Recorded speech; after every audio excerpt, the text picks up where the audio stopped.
Listen, the location is confusing. I get that. But essentially, there's a snowstorm happening outside, and even though it's 3 p.m., it's gloomy as heckin' bomb. So, listen, I don't know if you guys know this, but I did get married October 22nd of 2022.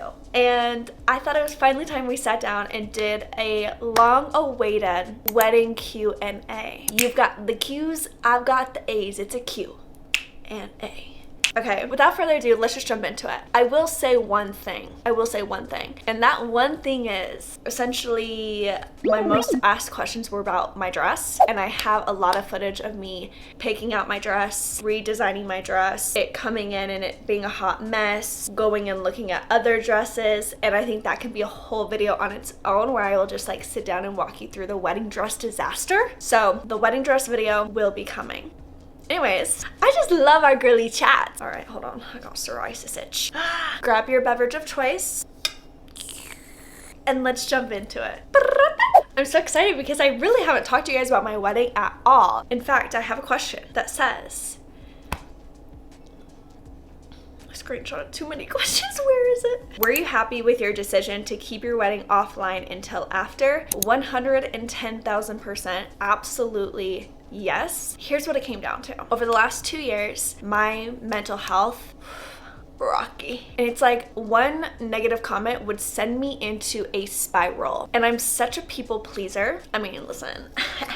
I'm really working on it. It would send me into a spiral, and I knew while I was planning my wedding, I didn't need other people's opinions about my wedding. Does that make sense? Like, I didn't need the negativity leading into my wedding. Every single person on this planet has a different idea and their own opinion about everything, and I needed to clear my mind and only focus on the opinions of me and Stefan in our wedding planner. So I have no regrets about not sharing it until after. I didn't even tell you guys the date I was getting married. Like, it was just, hey everyone, I'm getting married tomorrow. And I loved it so much. And plus now I can share every single nitty-gritty detail with you. And if you don't like something that I did, that's okay, because the wedding's over. And it was the best day of my whole life. It was the best weekend of my whole life. So, if you didn't like something, that's okay. You don't have to do your wedding like that. But I think it was a very good protective measure that I took to protect my mental health. And I went into my wedding day in full control of my mental health. My mental and physical wellness was just at such a good and stable place. And I'm so grateful for that. All right, I got a lot of questions to get through. Was your wedding more intimate, close friends and family, or a ton of guests? You know what? Stefan was in charge of the guest list, so I'll have to verify with him. It was like 35 to 40 people were at the wedding. It was super small and intimate. And the reason why we decided that is we just wanted our most important and close friends and family surrounding us on our wedding day, and I loved it. Would you recommend a wedding planner and day of coordinator? Absolutely. My wedding would not have been my wedding without my wedding planner and her amazing team. Like, every single idea, thought, concept, execution, it all was because of my wedding planner. She managed it all. She brought my vision to life. It was the best weekend of my life, because that's another thing. She didn't just plan the wedding day, she planned a 3-day weekend for our guests. 110,000% would recommend a wedding planner. I was very iffy about hiring a wedding planner, but I met her once and I said, this is the wedding planner of my dreams. The day of coordinators, I mean, truly spectacular. They managed every single minute from beginning to end, and they made sure everything was executed perfectly. A day of coordinator, I'm telling you, necessary. If you don't want to get a wedding planner, you should definitely get a day of coordinator, because when you're getting ready for your wedding, you don't want to think about everything else. You just want to know that somebody else is handling it, and you can sit and you can do your makeup and your hair and put your wedding dress on and have no stress. Monty, who was one of my day of coordinators, we did not want cell phones at our ceremony. Let's let the photographer get the photos. You know what I mean? So Monty, that was one of his main jobs, was like, listen, no cell phones. And I really appreciated him for that. Which instrumental Taylor Swift songs did you use, and for what part of the wedding? I really wanted to use the instrumental version of Daylight. Daylight, I used to think on me like I wanted instrumental Daylight, and my wedding planner looked me in the eyes and she said, we're not doing that. And I was like, girl, I don't know. So we're eye to eye, and she's like, trust me on this. And I said, fine. So I walked out to Taylor Swift, non-instrumental, just the normal daylight, okay? And it was perfect. That's what I walked out to. I used to think love would be black and white. Stefan's entrance was Invisible String. My entrance was Daylight. The recessional was Wildest Dreams, and our first dance was Lover. And also, Midnights was released the day before our wedding. So essentially, it was a Taylor Swift wedding weekend, and I would never have ever allowed it to be anything else other than that. What did you and Stefan do the morning of? And somebody asked if we saw each other the morning of. We did not. So we went to bed separately. So I went to my hotel room, and he went to his hotel room. And the morning of, the resort that we stayed at, each room had a rooftop, and you could look out at the mountains and the desert. And I remember I walked up there, and I had my vows done, but I hadn't put them into my vow booklet yet. So the morning of, I just sat underneath the sun, took my vows that were on my phone, and I put it in the booklet, and that was my morning. As for what Stefan did that morning, I don't know. I heard he went and got breakfast with everyone. I kind of hid out in my room, you know? Was it hard choosing not to have bridesmaids? A lot of questions about bridesmaids, because I do feel this is like a new thing brides are doing, is not having a bridal party. And I have absolutely zero regrets about that. First of all, Stefan and I, we don't have a lot of friends. And then on top of that, our wedding was very small. And I just felt it was kind of silly, because our wedding was so small and intimate, to have a bridal party on top of that. Because all of our closest girls and guys friends were already there. And so we didn't do it, and I have absolutely no regrets about it. The most important people in my life were at my wedding, whether they're a bridesmaid or not. I know that they know how much love I have for them and how important they are to me. Also, like, you guys, friends come in and out of your life so quickly. You know what I mean? You have friends for a reason, friends for a season, friends for a lifetime, you know? And I would just hate to look back at my photos and be like, that bridesmaid, that groomsman, they were friends for a season, not a lifetime. Was it expensive? You said you paid for it yourself, even though you were featured in People. I don't see the correlation between People and me paying for my own wedding, but that's okay. I had to make a public statement on my Instagram story after my wedding, because People magazine reached out to my wedding planner, Amanda, and said, hey, we would love to feature this wedding. So then Amanda reached out to me. Me and Stefan we stayed a few extra days in Mexico, so we were still in Mexico. She's like, hey, would you want to do this? I'm like,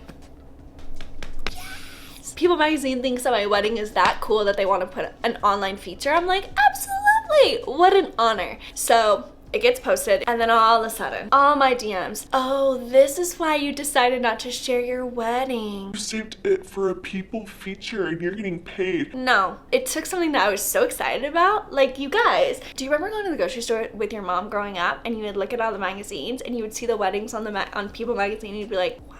Like, this was such an exciting moment for me, and immediately it was like taken from me. This is why you didn't share your wedding, because you're getting paid. No. And I made a public statement. That's how much drama there was. I'm just sitting in Mexico with my new husband of 24 hours. I'm like, this is what we're upset about. So anyways, I made a statement that said, People magazine reached out to me and May & Co. after I started sharing my wedding. Not a cent was made from this feature. I paid all of my vendors in full and received 0 discounts for any tags, mentions, features, etc. Nothing for my wedding was sponsored. I believe in paying people for their work, and I was so fortunate to work with amazing people. Of course, I want to tag and feature them. I had the most magical wedding, and they made the day so special. I just wanted to share for those messaging me. Were any of the guests upset about no alcohol? How did you come to that decision? So essentially, Steph and I don't drink alcohol, and so we felt it was silly to have alcohol at our wedding. Also, I learned that alcohol is really expensive, and I was like, you know what? Since we don't drink alcohol, and our family and 55-ish, 60, 70% of the guests at the wedding don't drink alcohol, we decided to use the money that we would use on an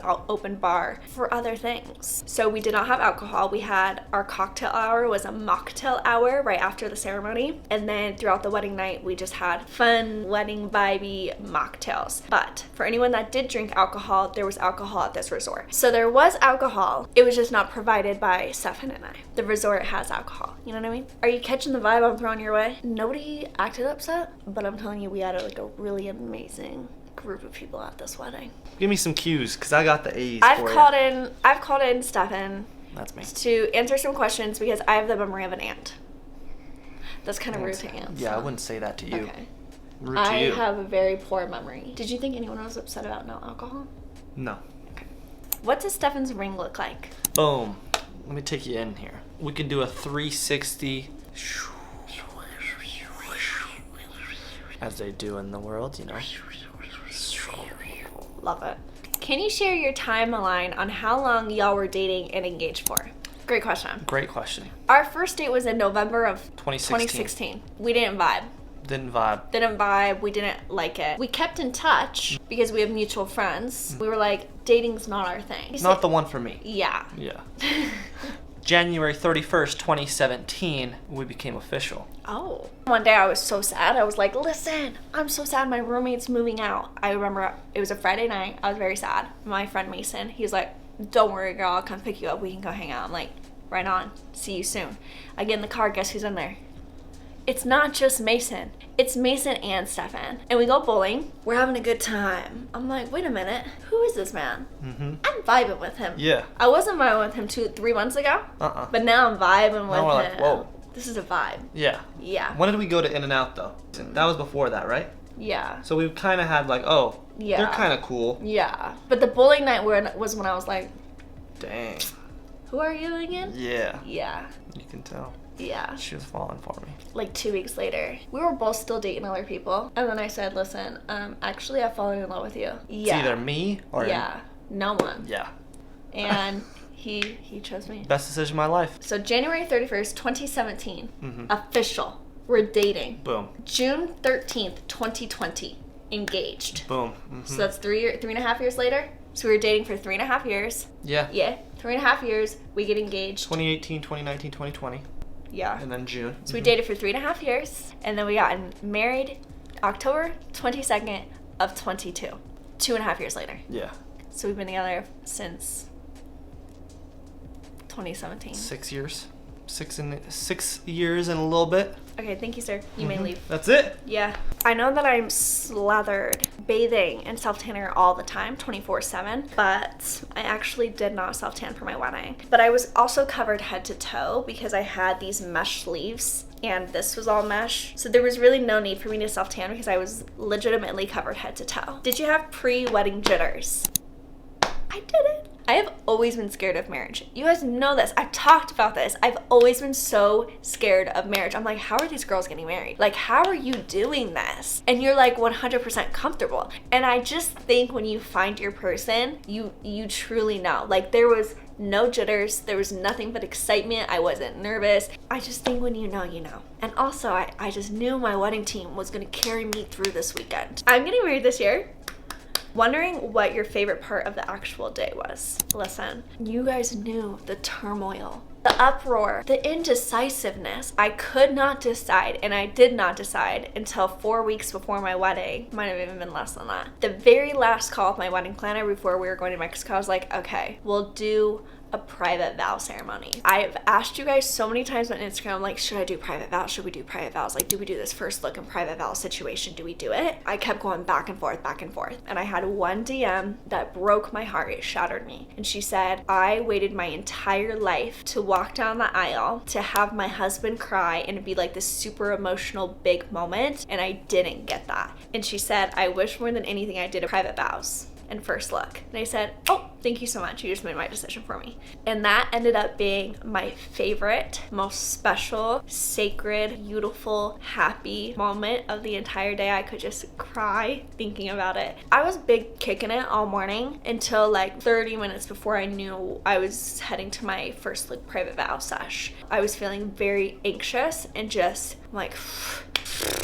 I just need to see Stefan. And like the walk from my room to the front of the hotel where we did our first private look, it was the longest walk of my whole life. Every ounce of anxiety, uneasiness, like any emotion I had, the minute I saw Stefan was even in his presence. Like we hadn't even turned around yet. I was at peace. And we did our first look, and I didn't want this cheesy, like over the top dramatic, you know, I just wanted to like see each other and embrace and read our vows privately. I also am very introverted and very shy. And I know that you guys know this, especially those who have met me in person. The thought of reading my vows out loud in front of all of my guests, all 38 of them, it kept me up at night. And you'll see in my wedding video, I can't make it through my wedding vows without crying and stopping several times. And I get very embarrassed very easily. And so I'm so happy I chose to just do that with Stefan because it was so intimate and it was so private, and I would recommend it to anyone. It's my favorite part of the day. And then by the time I walked down the aisle, I was nothing but happiness. My dad's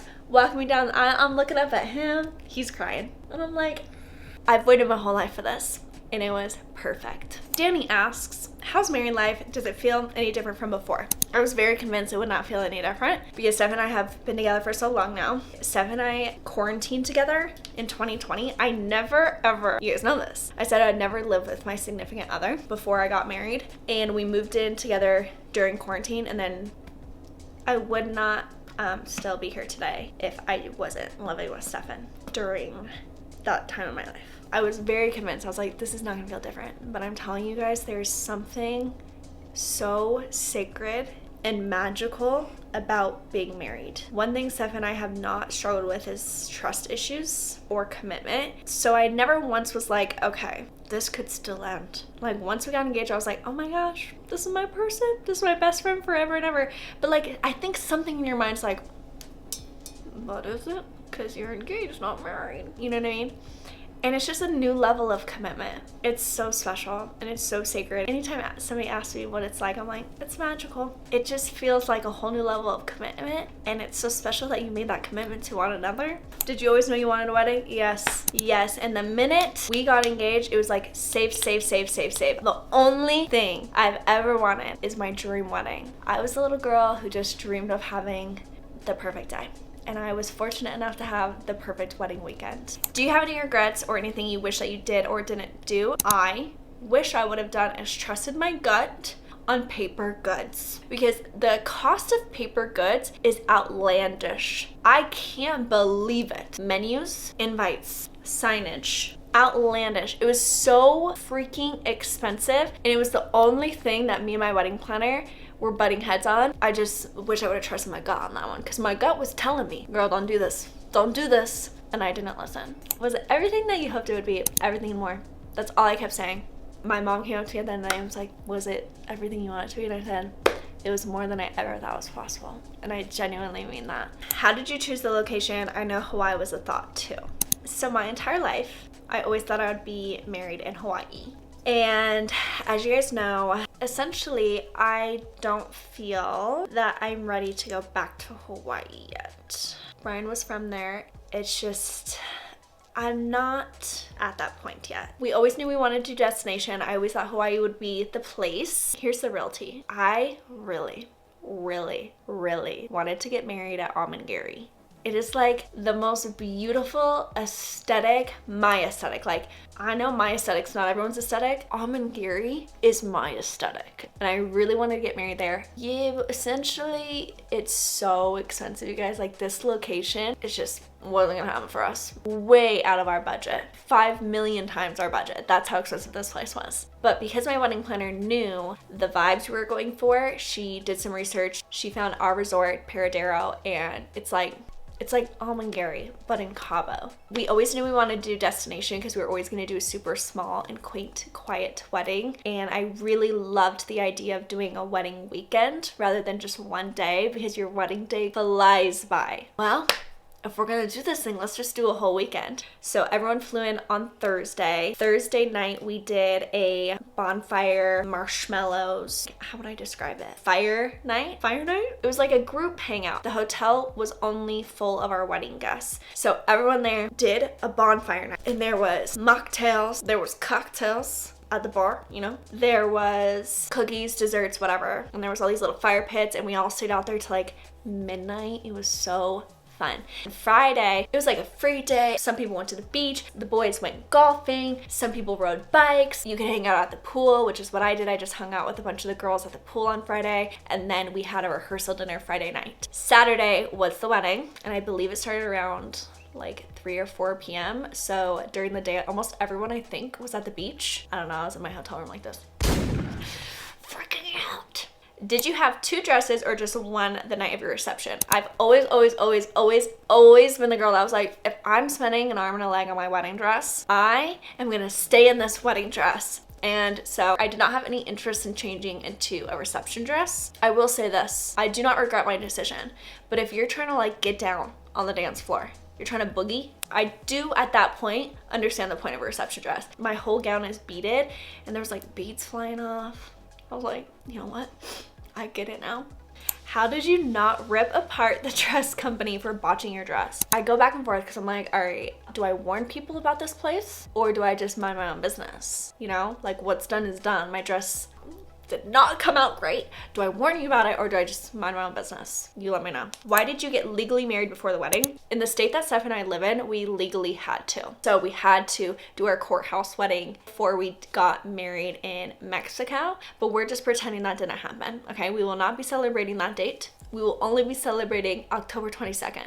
How much involvement did Stefan have in planning? Every single meeting that I was in, Stefan was also in. Stefan also handled all of the guests and their address and their invites. So Stefan had a lot to do with the planning. He was very, very involved and very, very excited. It was so cute. What made you choose to not do anything special with your hair? I just wanted to feel like myself on my wedding day. And I don't like wearing my hair up. I never have, never will. I just wanted to feel like myself. I wanted to look like myself. I wanted to look back at my photos and be like, that's me. I'm the most comfortable with my hair down and curly, and my best friend Nicolette did my hair for my wedding, and we just decided like, let's just do what I feel the most beautiful in, which is just my hair down and curled. And it was hard. It was hard to keep that hair curled in Baja, Mexico. But she really came through for me. Did we have to re-curl it in between the vows and the ceremony? Yes. My girl, she came through for me. Also, I did like a super, super long and extremely over-the-top veil. I always knew I wanted a super long veil, and I just felt like my hair like pushed behind my shoulders with this really long veil was just like, that was the look for me. Okay, you guys, that is going to wrap up this video because it is so freaking dark in here. Can you even see me? I'm so tired of winter. I love you guys so much. Thank you so much for your questions. Listen, we got the wedding video coming. We have the bridal dress video coming. We'll do a few more wedding videos and then, listen, cool it on the wedding content. Okay, I love you guys so much. Navy loves you. Andy loves you. I love you. I hope you have the most magical, beautiful day because you're the most magical, beautiful woman. And I am so happy you're here and you deserve nothing but the very best. And until next time, I will see you next time.